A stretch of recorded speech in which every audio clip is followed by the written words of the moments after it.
दुपारी 3 वाजले आणि आमच्याकडे हे बघा फणस घेऊन आले। तर हा उद्यासाठी आणलेला आहे भाजीसाठी। हा भाजीचा फणस आहे। माझी छोटी बघा कशी बघते, लगेच धावत येणार आहे आता। आणि तिला वाटला की हा आता पिक्का फणस आणलाय, छान अगदी खायला मिळेल। तर बघायला आली तर हा कच्चा फणस होता, तर ह्याची मी भाजी करणार आहे। त्याचा व्हिडिओ मी टाकलेला आहे ऑलरेडी की फणसाची भाजी चुलीवरती कशी करायची त्याची। नाश्त्यासाठी होता हा, पण मुलांना खायचा होता म्हणून पुन्हा हे निघालेले आहेत। तर म्हणाले चला फणस बघूयात, तर कुठला पिक्का फणस असेल तर ते घेऊन येणार होते। तर या वाट्याने जाताना खूप बरं वाटतं, छान अगदी वातावरण आहे। बघू शकता ही लाकडं टाकून ठेवलेली आहेत, न्यायची आहेत घरी चुलीत घालण्यासाठी।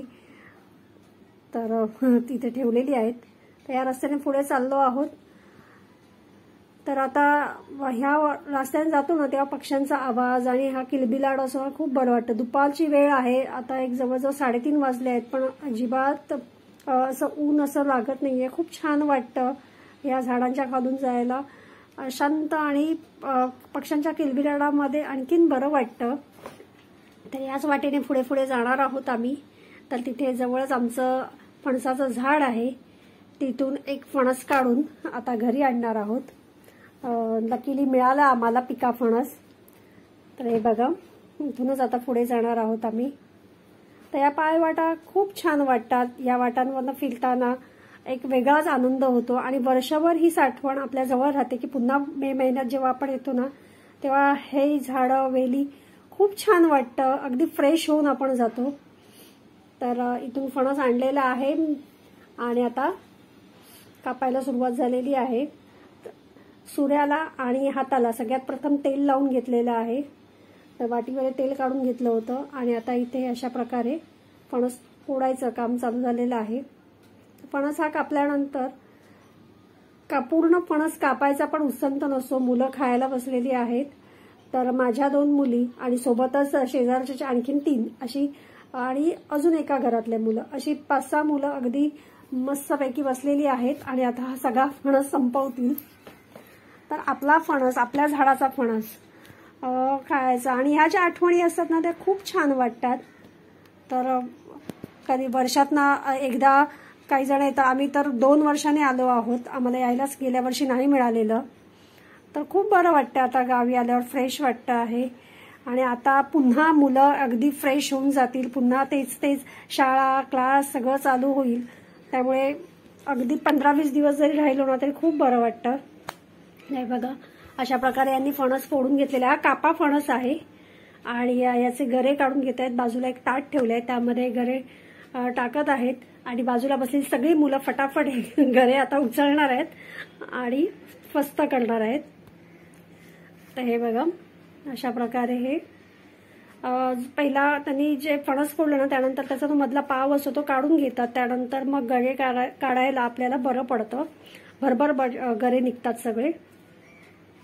तर यात छोट्या छोट्या गोष्टी असतात ना त्या खूप मजेशीर असतात। त्यामुळे गावाला आल्यानंतर ह्या सगळ्या गोष्टी करायला आम्हाला पुष्कळ आवडतात। लग्नाआधी मी कधी गाव पाहिलंच नव्हतं, मुळात माझं माहेरी आमचं घरच नाही आहे गावी, त्यामुळे लग्नानंतरच मी पहिल्यांदा गाव पाहिलं।